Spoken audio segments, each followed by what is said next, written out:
Hello everyone, welcome to Telugu Study Sphere.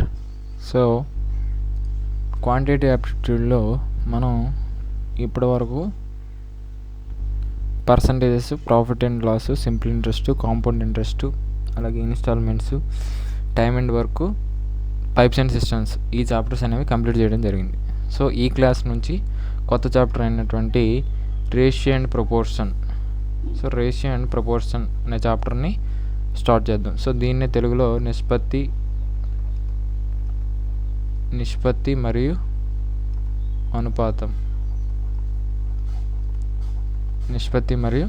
అనుపాతం అంటారు. ఓకేనా? So దీనికి సంబంధించి 2 ఇంట్రడక్షన్ క్లాసెస్ ఉంటాయి, అంటే బేసిక్స్. సో ఇంట్రడక్షన్ క్లాసెస్ 2 ఉంటాయి. సో ఈ ఇంట్రడక్షన్ క్లాసెస్ అయిపోయిన తర్వాత రేషియో అండ్ ప్రపోర్షన్కి సంబంధించి ఏవైతే ప్రాబ్లమ్స్ తీసుకొని మోడల్స్ ఉంటాయో ఆ మోడల్స్ తీసుకొని ఆ ఒక్కొక్క మోడల్లో ఎలాంటి ప్రాబ్లమ్స్ అడుగుతాడు, వాటిని ఏ విధంగా సాల్వ్ చేయాలి, కాన్సెప్ట్స్, ట్రిక్స్ చెప్పుకుందాం. ఓకేనా? సో 2 క్లాసుల్లో సంబంధించి బేసిక్స్ చెప్పుకుందాం. ఓకేనా? సో ఇది పార్ట్ 1. సో క్లాస్ స్టార్ట్ చేసే ముందు నేను చెప్పే మీకు యూజ్ఫుల్ అనిపిస్తే ప్లీజ్ సబ్స్క్రైబ్ మై ఛానల్, అలాగే లైక్ చేయండి. మన ఛానల్ని షేర్ చేయడం ద్వారా ఎవరైతే కాంపిటేటివ్ ప్రిపేర్ అవుతున్నారో వాళ్ళకి యూజ్ఫుల్ అవుతుంది. అలాగే ఫాలో అవడం ద్వారా ప్రతి వీడియో మీరు నోటిఫికేషన్ రూపంలో పొందొచ్చు. అలాగే క్వాంటిటీ యాప్టిట్యూడ్, ఇంగ్లీష్, రీజనింగ్, జిఎస్కి సంబంధించి కొన్ని సబ్జెక్ట్స్, అలాగే ప్రీవియస్ ఇయర్ క్వశ్చన్స్, సో అవన్నీ కూడా చేద్దాం. ఓకేనా? సో 1 by 1 అన్నీ ఒకేసారి చేయలేము, 1 by 1. సో ప్రజెంట్ నేను ఏం చేస్తున్నానంటే క్వాంటిటీ యాప్టిట్యూడ్ ఫినిష్ చేశాక దాని తర్వాత ఇంగ్లీష్, దాని తర్వాత కొన్ని మధ్యలో ఎగ్జామ్స్ వస్తుంటాయి. ఎగ్జామ్స్ వచ్చినప్పుడు మీకు ఏవైతే రిక్వైర్మెంట్ ఉంటాయో వాటిని మీరు కామెంట్ చేస్తే నేను వాటిని చేయడం జరుగుతూ ఉంటుంది. ఓకేనా? సో రేషియో అండ్ ప్రపోర్షన్కి సంబంధించి ఇంట్రడక్షన్ అనేది చూద్దాం. సో ఫస్ట్ ఇంతకీ రేషియో అంటే ఏంటి, నిష్పత్తి అంటే ఏంటి? రేషియో అంటే ఏంటంటే, రేషియో అంటే ఏం లేదు, జస్ట్ కంపారిజన్ ఆఫ్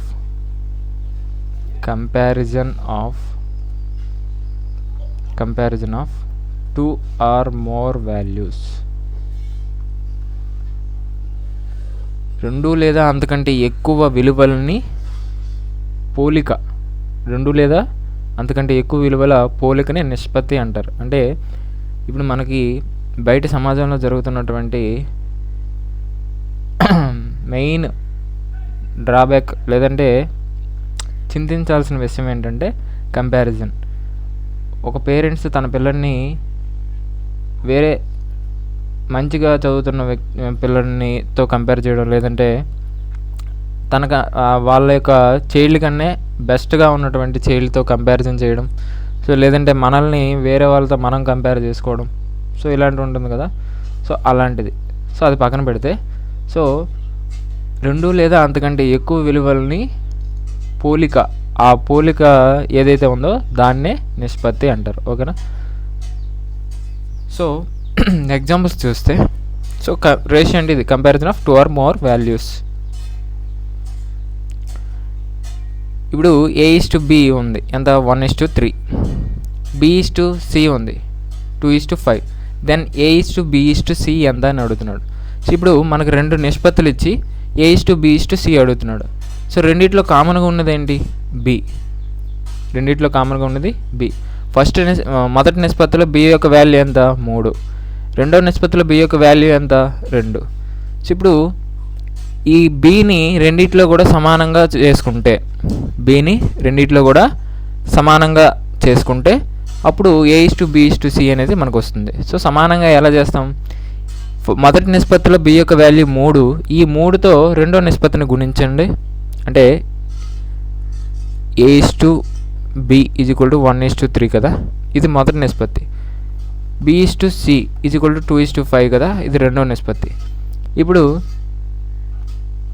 రెండో నిష్పత్తిలో B యొక్క వాల్యూ ఎంత? 2. ఈ 2తో మొదటి నిష్పత్తిని గుణించండి. మొదటి నిష్పత్తిలో B యొక్క వాల్యూ 3, ఈ 3తో రెండో నిష్పత్తిని గుణించండి. 2 1 2, 2 3 6, 3 2 6, 3 5 15. సో ఇప్పుడు రెండు నిష్పత్తుల్లో బి యొక్క వాల్యూ సమానంగా ఉంది కదా. సో అప్పుడు ఈ రెండు అనేది దేన్ని సూచిస్తుంది? ఏని సూచిస్తుంది. A:B:C ఎంత? ఏ వాల్యూ ఎంత? 2 ఈస్టు బి వాల్యూ ఎంత? 6 ఈస్టు సి వాల్యూ ఎంత? 15. సో ఇలా ఓకేనా. సో రెండిట్లో ఏదైతే రెండు నిష్పత్తుల్లో ఏదైతే కామన్గా ఉందో దాన్ని సమానం చేసుకొని దాని ప్రకారం నిష్పత్తి అనేది రాసుకుంటాం. ఓకేనా. నెక్స్ట్ సో ఇవన్నీ basics. A:B = 1:2, B:C = 3:4, C:D = 2:3. Then A:B:C:D ఎంత అని అడుగుతున్నాడు. సో ఇప్పుడు దీనికి సులువుగా దీన్ని ఎలా చేయాలంటే యాక్చువల్గా ఏం చేస్తారంటే 1:2 వేసుకొని దాని కింద 1:2, 3:4, 2:3 ఇలా వేసుకొని ఇలా గుణిస్తూ ఉంటారు కదా. సో అదే మెథడ్ దానికి సంబంధించి కొంచెం చిన్నగా వేరే కానీ దాన్ని మోడిఫై చేస్తే, సో ఇప్పుడు ఫస్ట్ వాల్యూ ఏ వాల్యూ కావాలంటే ఏం చేస్తున్నాం? ఇక్కడ గుణిస్తున్నాం కదా. అంటే ప్రతి నిష్పత్తిలో ఉన్నటువంటి మొదటి విలువల్ని గుణిస్తున్నాం, ఇంతే కదా. ఇక్కడ 1 ఉంటే 1, 3, 3. సో ఏ కావాలంటే ఏం చేస్తున్నాం? Product of first numbers in all ratios, అంతేనా. అన్ని నిష్పత్తుల్లో ఉన్నటువంటి మొదటి పదాలని గుణిస్తున్నాం. ఏ = ఏంటి?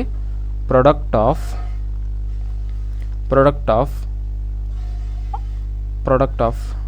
ఒక నిమిషం first all product of first numbers in all product of first numbers product of first numbers in all ratios, అన్ని నిష్పత్తుల్లో ఉన్నటువంటి మొదటి నెంబర్స్ ఏవైతే ఉన్నాయో వాటిని గుణిస్తున్నాం. సో 1 × 3 × 2 ఎంత? 6. సో ఏ = ఎంత వచ్చింది? 6 వచ్చింది. ఇది ఇలా పక్కన పెట్టండి. ఇప్పుడు నెక్స్ట్ మనకి ఏం కావాలి? బి కావాలి. ఈ నిష్పత్తిని తీసుకుంటే A:B తీసుకుంటే A:B యొక్క నిష్పత్తి ఎంత ఇచ్చాడు? 1:2. మనకి ఈ నిష్పత్తిలో A = ఎంత చెప్తున్నాడు? 1 అని చెప్తున్నాడు. మనకి మనం తీసుకున్నటువంటి ఇక్కడ రాసినటువంటి నిష్పత్తిలో ఏ విలువ ఎంత? 1. కానీ మనకు వచ్చిన ఏ విలువ ఎంత? 6. అయితే 1 అనేది 6 అయితే ఇక్కడ A:B నిష్పత్తిలో ఏ విలువ 1 ఉంది. కానీ మనకి ఏ విలువ product of first numbers in all ratios ఎంత వచ్చింది? 6 వచ్చింది. సో 1 అనేది 6 అయితే 2 అనేది ఎంత? 1 × 6 6 కదా. 2 × 6 12. 12 అనేది ఏంటి? బి వాల్యూ కదా. సో ఇది ఇలా పక్కన పెట్టండి. నెక్స్ట్ మనకి ఏం కావాలి? సి కావాలి. సి యొక్క వాల్యూ కావాలి కాబట్టి ఇది తీసుకోండి. ఎందుకు ఇదే తీసుకుంటున్నామంటే ఇక్కడ మనకు బి తెలుసు, సి తెలియాల్సి ఉంటుంది. సో B:C యొక్క నిష్పత్తి ఎంత ఇచ్చాడు? 3:4. కానీ మనకు వచ్చిన ఇక్కడ నిష్పత్తిలో బి విలువ ఎంత? 3గా ఉంది. కానీ మనకు వచ్చింది ఎంత? 12 ఉంది. సో 3 అనేది 12 అయితే 4 అనేది ఎంత? 3 × 4 12 కదా. 4 × 4 16. సో 16 అనేది ఎంత? సి. ఇది ఇలా పక్కన పెట్టండి. నెక్స్ట్ డి కావాలి మనకి. ఇప్పుడు C:D యొక్క నిష్పత్తి ఎంత ఇచ్చాడు? 2:3. మనకి ఈ నిష్పత్తిలో సి విలువ ఎంత ఉంది? 2 ఉంది. కానీ మనకు వచ్చింది ఎంత? 16. సో 2 అనేది 16 అయితే 3 అనేది ఎంత? ఏం లేదు, ఇది మీకు అర్థమైతే చాలా సింపుల్ ఇది. సో 2 × 8 కదా. 3 × 8 24. ఇది ఎంత? D value. సో ఏ విలువ ఎంత వచ్చింది? 6. A:B:C:D ఏ విలువ ఎంత? 6. బి విలువ ఎంత? 12. సి విలువ ఎంత? 16. డి విలువ ఎంత? 24. కాకపోతే నిష్పత్తిని ఎప్పుడు కూడా ఏం చేయాలి? కనిష్ట రూపంలో రాసుకోవాలి. సో అన్నీ 2తో భాగిస్తే 2 3 6, 2 6 12, 2 8 16, 2 12 24. సో అన్నీ కూడా ఇంకే నెంబర్తో తెగవు. అంటే ఇప్పుడు 3, 6, 12 తెగితే కానీ 3తోని 8 తెగదు, 2తోని 6, 8, 12 తెగితే కానీ 3 అనేది భాగించబడదు. సో ఇదే కనిష్ట రూపం. సో A:B:C:D అంతా 3:6:8:12. ఓకేనా. Next A:B = 2:3, B:C = 4:7, C:D = 3:5, D:E = 7:3 and E:F = 1:2. Then A:F అడుగుతున్నాడు. A:F అడుగుతున్నాడు అంటే మనకి మొదటి నిష్పత్తిలో ఉన్నటువంటి ఏ, లాస్ట్ నిష్పత్తిలో ఉన్నటువంటి లాస్ట్ ఎఫ్. సో A:F అడుగుతున్నాడు. ఇలా ఎప్పుడైనా అడిగితే మీకు ఇలా నిష్పత్తులన్నీ ఇచ్చేసి ఫస్ట్ పదము లాస్ట్ పదము అడుగుతున్నాడు అనుకోండి, అడిగితే అప్పుడు ఏం చేస్తారంటే A:F కదా, A:F. ఏ అంటే ఏం చెప్పాను మీకు ఇందాక, product of first numbers in all ratios. ఇంతేనా. ఎఫ్ అంటే ఏం చేస్తాం, ప్రొడక్ట్ ఆఫ్ లాస్ట్ నెంబర్స్ లేదా సెకండ్ నెంబర్స్. నిష్పత్తిలో మనకు వాడు ఇచ్చిన దాన్ని బట్టి, లేకపోతే ఇక్కడ సెకండ్ నెంబర్స్ అని రాసుకోండి.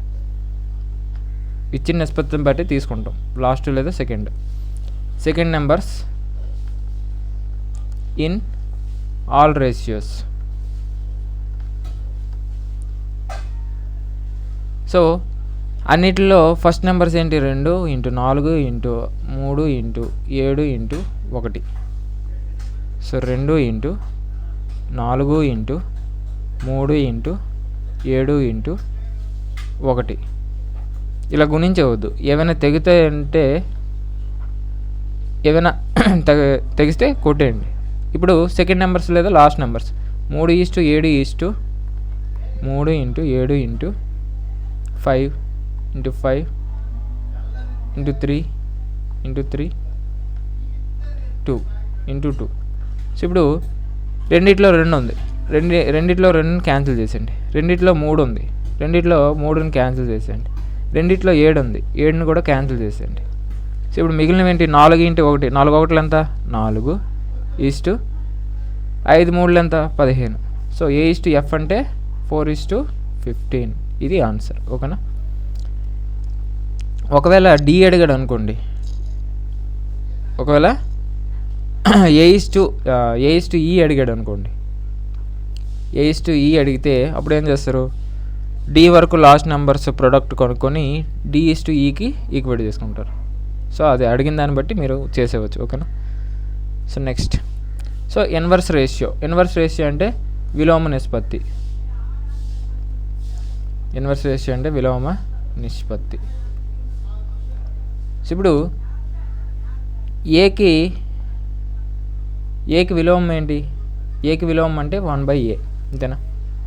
సో ఇక్కడ A:Bకి విలోమ నిష్పత్తి అడుగుతున్నాడు, A:Bకి ఇన్వర్స్ రేషియో అడుగుతున్నాడు. సో ఏ యొక్క విలోమం ఏంటి 1/A. అంతేనా. బీకి విలోమం 1/B. ఇప్పుడు రెండింటిని అడ్డగుణకారం చేస్తే, సో A:B = అడ్డగుణకారం B × 1 B A × 1 A. So A:Bకి విలోమ నిష్పత్తి ఏంటి, B:A. A:Bకి విలోమ నిష్పత్తి B:A. ఇప్పుడు A:B:Cకి విలోమ నిష్పత్తి అడిగాడు అనుకోండి. సో A యొక్క విలోమం ఏంటి 1/A. B యొక్క విలోమం ఎంత 1/B. C యొక్క విలోమం 1/C. సో ఇప్పుడు 3 నెంబర్స్ ఉన్నప్పుడు ఏం చేయాలి, హారాల యొక్క కాసాకు కట్టాలి, LCM. So LCM of ABC ఏంటి, మూడింటి యొక్క ప్రోడక్టే. అవి తెలియనప్పుడు మూడింటి యొక్క ప్రోడక్ట్ తీసుకోండి, ABC. సో ఇప్పుడు ప్రతి యొక్క విలోమాన్ని ఈ LCMతో గుణించాలి. 1 × ABC ABC/A 1 × ABC ABC/B 1 × ABC ABC/C. So ఏకి క్యాన్సిల్, బీకి క్యాన్సిల్, సికి క్యాన్సిల్. మిగిలినవేంటి BC AC AB. ఇది ఓకేనా.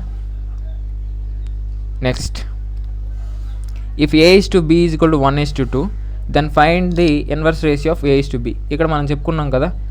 సో దీనిపైన క్వశ్చన్ ఎలా అడుగుతాడంటే if A is to B is equal to 1:2 అయితే then find the inverse ratio of A is to B. A is to బికి విలోమ నిష్పత్తి. A is to B is equal to B is to A కదా విలోమ నిష్పత్తి. So A is to B ఎంత 1:2. So B ఎంత 2:1. ఇది విలోమ నిష్పత్తి, అంతే, ఏం లేదు. Find the inverse ratio of 3:4:5. ఇప్పుడు 3 నెంబర్లు ఇచ్చినప్పుడు ఏం చేసాం ఇక్కడ? 3 నెంబర్లు ఇచ్చినప్పుడు హారాల యొక్క అంటే ఇక్కడ ఈ ఏబీసీలే కదా ఈ హారాల్లో ఉన్నాయి, వాటి యొక్క కాసాకు కట్టాం. సో కాసాకు కట్టి కాసాకుతో ఆ నెంబర్స్ కాసాకుని ఆ నెంబర్స్తో భాగించాం. సో ఇక్కడ కూడా చూస్తే find the inverse ratio of 3:4:5. 3:4:5కి విలోమ నిష్పత్తి అడుగుతున్నాడు. సో ఫస్ట్ ఏం చేయాలి? ఎల్సిఎం కట్టాలి.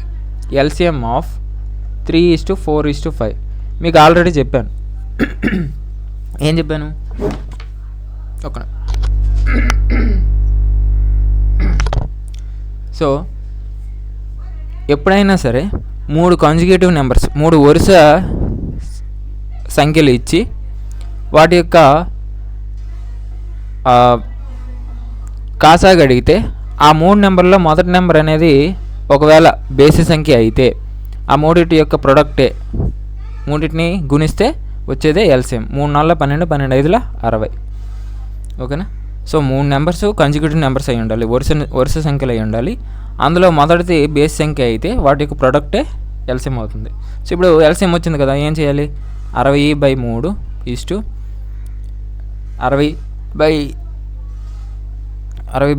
= 60/5. ఇందా చేసాం కదా. ABC/A = ABC/B = ABC/C. అలా 3 ఎంతలు 60, 3 20లు 60 అంటే క్యాన్సిల్ చేయాలి. 20 4 1 4 15. సో 15 = 5 12.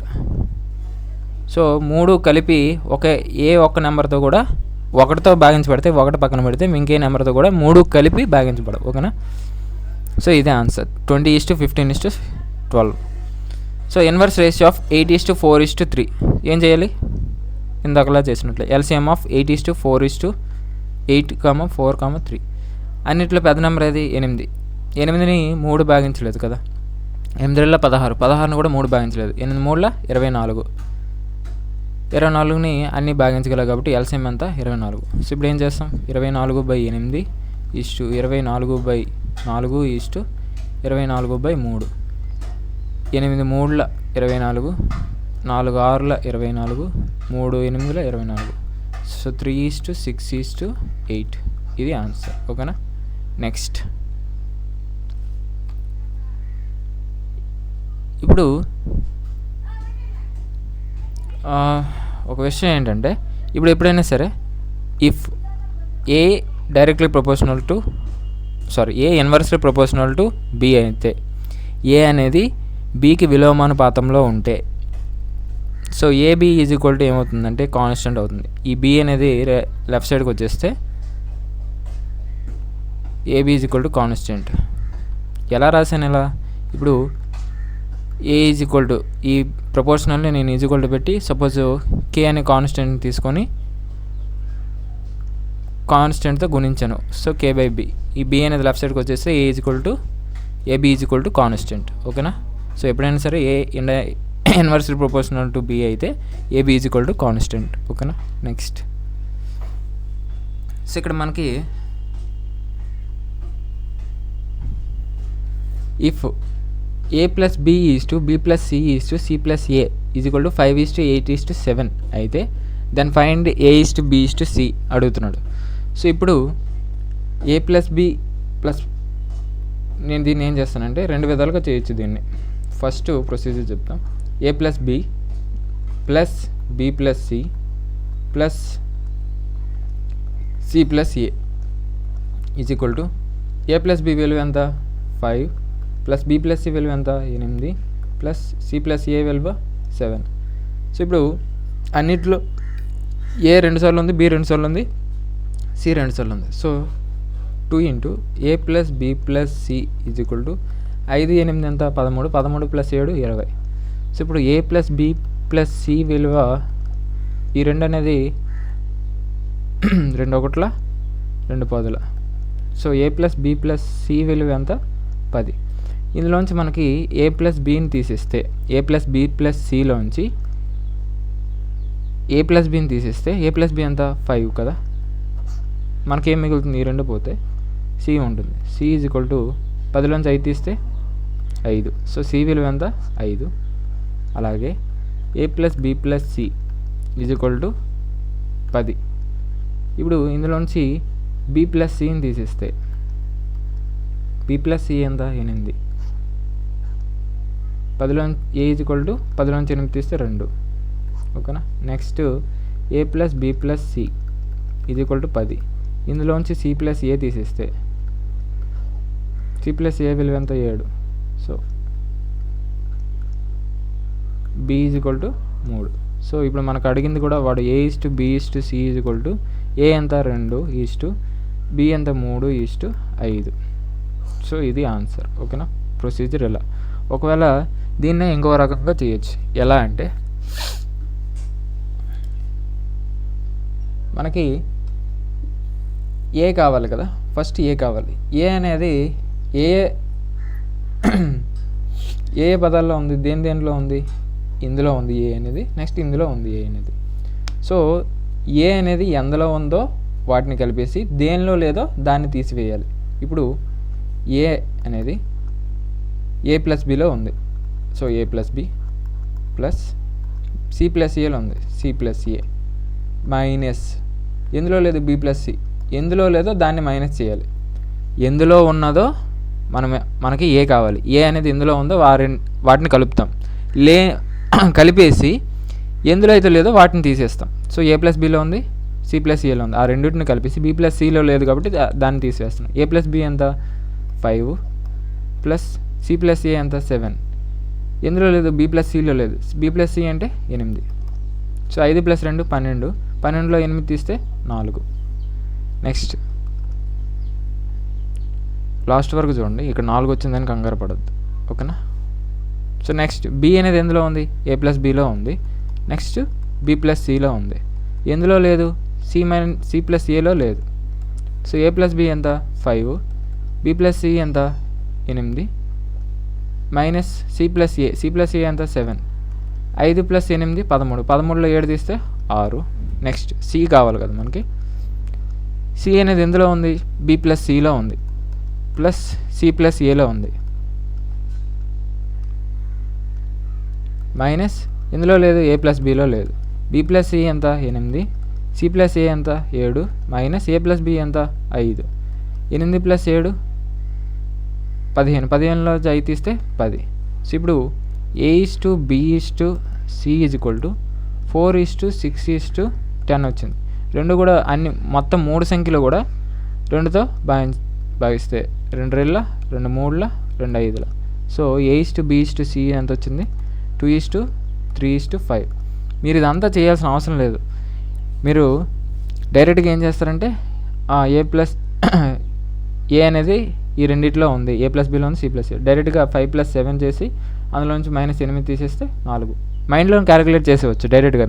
మీకు అర్థం అవడం కోసం రాశాను, కానీ దీనికి ఈ స్టెప్ అంతా రాయాల్సిన అవసరం లేదు.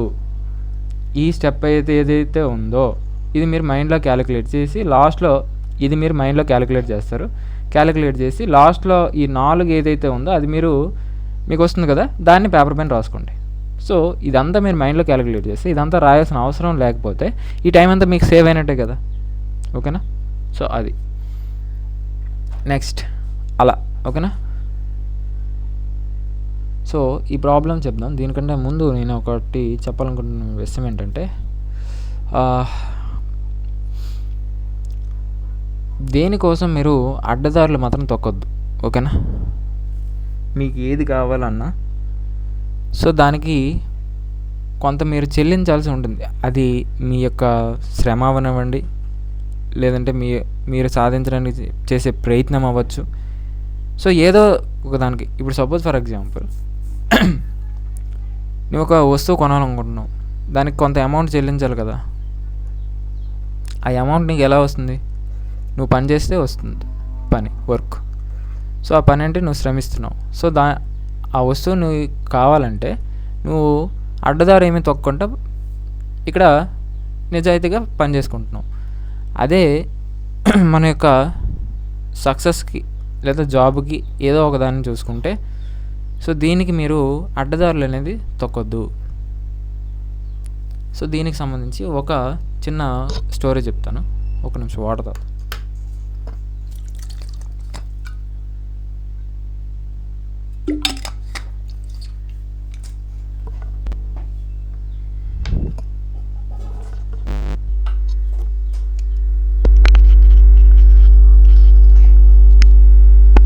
సో అడ్డదారులను వెతుక్కోవడం ఎలా ఉంటుందో ఒకసారి చూద్దాం. చిన్న ఎగ్జాంపుల్. అడ్డదారులను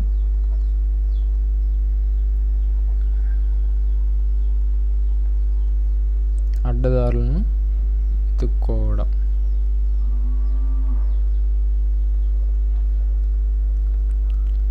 అయితే ఒక రాజ్యం ఉంది.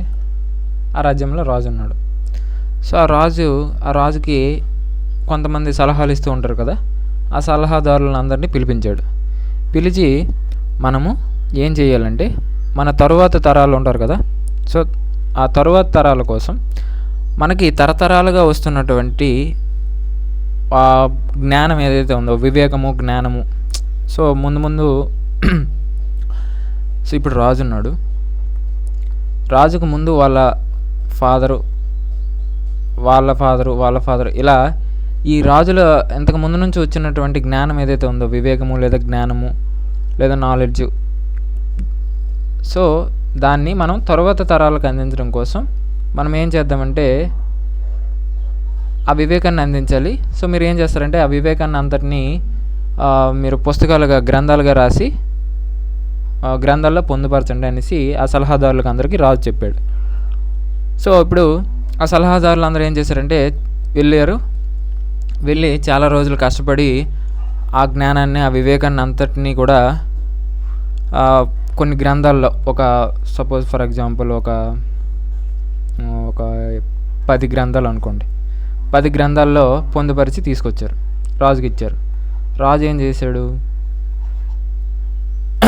రాజుకు అందజేస్తే రాజు ఆ గ్రంథాలందరినీ, అన్నిటినీ, ఈ 10 గ్రంథాలని తిరగేసి ఏమన్నాడంటే, ఇవి మరీ పెద్దగా ఉన్నాయి, ఎవరు వాటిని చదవడానికి ఇష్టపడరు, మీరు వాటిని ఏం చేస్తారంటే సమ్మరైజ్ చేయండి, అంటే సంక్షిప్తంగా చేసి కొంచెం తగ్గించి మళ్ళీ తీసుకురండి అనేసి ఆ విషయాలను, ఈ 10 గ్రంథాల్లో ఉన్నటువంటి విషయాలన్నింటినీ కుదించేసి తీసుకురండి అని పంపించాడు. సో వాళ్ళందరూ ఏం చేస్తారు, వెళ్ళి నెక్స్ట్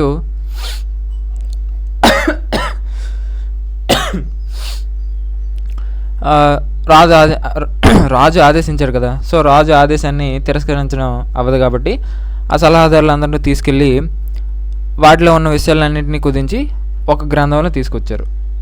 10 గ్రంథాల్లో ఉన్నటువంటి విషయాన్ని అంతటినీ కుదించి ఒక గ్రంథంలో తీసుకొచ్చారు. ఆ ఒక గ్రంథం మళ్ళీ రాజుకి ఇస్తే రాజు ఆ పుస్తకాన్ని అంతటినీ తిరగేసి, ఈ పుస్తకం కూడా కొంచెం పెద్దదిగానే ఉంది, మళ్ళీ దీన్ని కూడా కొంచెం మీరు సమ్మరైజ్ చేసి రాయండి అనేసి అంటే, మళ్ళీ సలహాదారులు అందరూ ఆ పుస్తకాన్ని తీసుకుని వెళ్ళి ఒక అధ్యాయంలో, ఒక చాప్టర్లో కుదించి తీసుకొచ్చారు.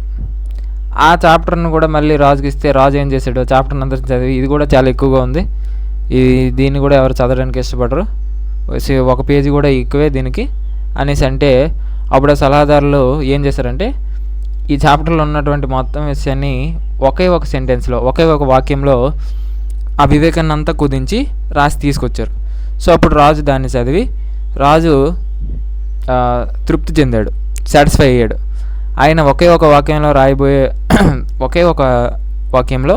రాబోయే తరాలకి వివేకాన్ని అంతా సలహా రూపంలో ఇవ్వదలిచాడు. సో ఈ విధంగా చేశాడు. అయితే ఆ సెంటెన్స్ ఏంటంటే, ఆ సెంటెన్స్ ఏది ఉచితంగా లభించదు. సో ఇది ఆ సెంటెన్స్, ఓకేనా. సో నేను చెప్పాలనుకున్నది కూడా, అడ్డదారులను వెతుక్కోకండి. మీరు ఇప్పుడు ఏదైనా జాబ్ కావాలి, డబ్బులు కట్టి అసలు వెళ్ళొద్దు. బయట సమాజంలో చాలామంది చాలా అంటే చాలామంది మోసగాళ్ళు ఉన్నారు. మీరు డబ్బులు కట్టి వాళ్ళ దగ్గర మోసపోవద్దు. ఇంటి దగ్గర మీరు ఆ నరకం పడద్దు. ఓకేనా? బ్యాక్ డోర్ జాబ్స్ అంటూ ఏవేవో చెప్తుంటారు.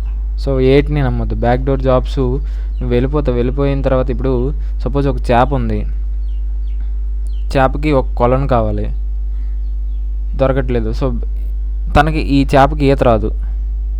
ఇదే మన జీవితానికి అర్థం చేసుకోండి, అన్వయించుకోండి. సో ఇప్పుడు మనం చేప లాంటి వాళ్ళమే. ఈ చేపను ఏం చేశారు? ఈత రాదు. ఈ చేపను తీసుకొచ్చి చేపకి ఈత రాదు అనేసి అంటే అవన్నీ ఆలోచించద్దు. జస్ట్ మన రూపంలో చేపను పెట్టాను అంతే.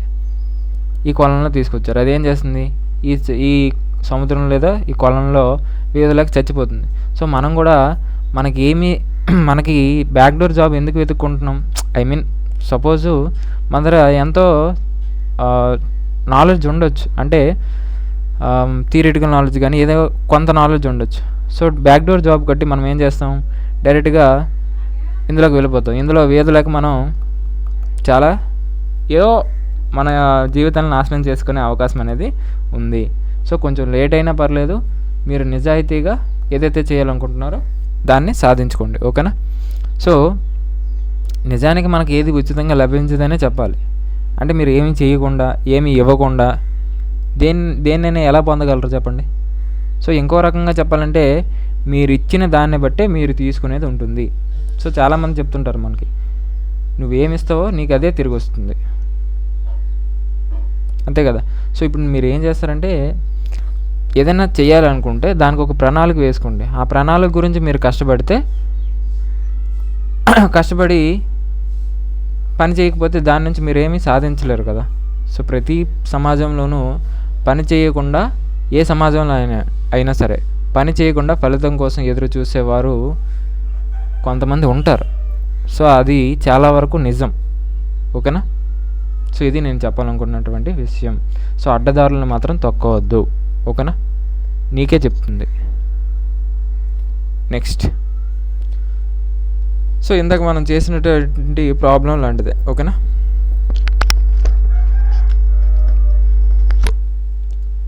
If a plus b is to b plus c is to c plus a is equal to 4 is to 6 is to 5, a is to b is to c ఎంత? సో ఇందాక మీకు చెప్పినట్లే ఇక్కడ ఏదైతే చెప్పానో ఈ ప్రాసెస్ అంతా ఇప్పుడు మనం మైండ్లో క్యాలిక్యులేట్ చేసి లాస్ట్లో చేద్దాం. ఓకేనా? A is to B is to C అడుగుతున్నాడు. ఫస్ట్ మనకి ఏ కావాలి. ఏ దేనిలో ఉంది? ఏ ప్లస్ బిలో ఉంది, సి ప్లస్ ఏలో ఉంది. సో ఏ ప్లస్ బి ఎంత? 4. ఒకవేళ మీకు మరీ అర్థం కాకపోతే కింద రాస్తాను చూసుకోండి. ఏ ప్లస్ బిలో ఉంది. ఏ ప్లస్ బి ఎంత? 4. సి ప్లస్ ఏలో ఉంది ఎంత? 5. బి ప్లస్ ఏలో లేదు. బి ప్లస్ సి ఎంత? -6. 4 5 9, 9లోంచి 6 తీస్తే 3. అలాగే బి కావాలి మనకి. బి ఏ ప్లస్ బిలో ఉంది 4, బి ప్లస్ సిలో ఉంది 4 + 6 10, సి ప్లస్ ఏలో లేదు. 10లోంచి 5 తీస్తే 5. చూడండి ఇక్కడ రాస్తున్నాను. 4 + 6 -5 ఈస్ 2. నెక్స్ట్ మనకి ఏం కావాలి? సి కావాలి. సి అనేది ఎందులో ఉంది? B plus C plus C plus A. 6 + 5 11. 11లోంచి 4 తీస్తే ఏ ప్లస్ బిలో లేదు కాబట్టి 11లోంచి 4 తీస్తే 7. సో ఇక్కడ రాస్తున్నాను చూడండి. 6 + 5 -4 7. సో ఇదంతా తీసేస్తే ఇదంతా పక్కన పెట్టండి. So A is to B is to C is equal to ఎంత? 3 = 5 = 7. ఓకేనా? సో ఇక్కడతో ఇది ఇంట్రడక్షన్ క్లాస్.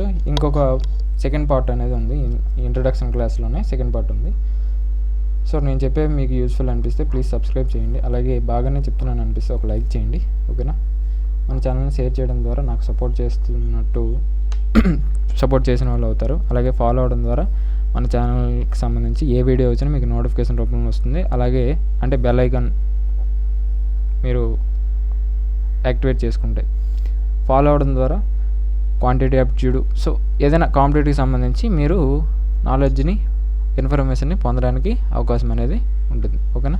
సో నెక్స్ట్ క్లాస్లో ఇంట్రడక్షన్ 2 పార్ట్ 2 చెప్పుకుందాం. ఓకేనా? ఏమైనా డౌట్స్ ఉంటే కామెంట్ చేయండి. Thank you.